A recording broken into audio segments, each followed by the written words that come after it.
Hi everyone, my name is Mikala Plotz and welcome to this week's episode of Knowing Your Electronics with Lowrance.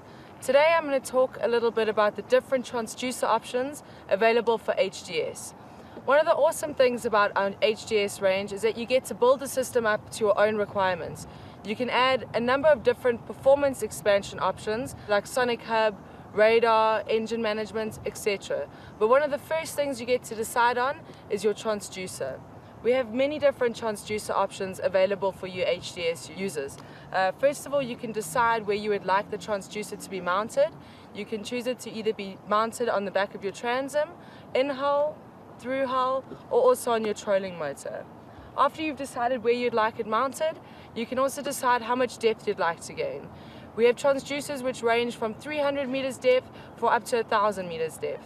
The 300 meters and 500 meter depth transducers are generally 600 watts, whereas if you'd like to get up to 1,000 meters, you have to go for the 1 kilowatt transducer. Some transducers are better suited to bass anglers, whereas some are better suited to deep sea anglers. We really have a transducer for all your fishing requirements.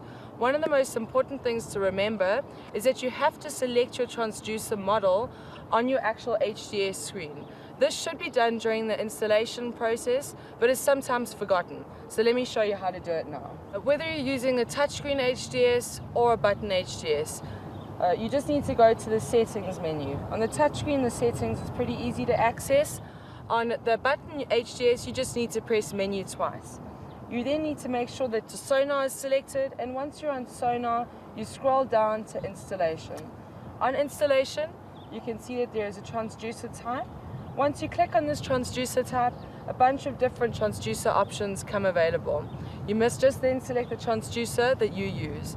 If you don't know the name of your transducer, an easy way to find out is to look at the actual transducer. About 30 centimeters away from the actual transducer is a little silver tag. On that silver tag says your transducer name and model. You can then find that out, select it here, and make sure that your HDS works at its best for your transducer. Thank you very much for joining us on this episode of Knowing Your Electronics with Lowrance. See you next week.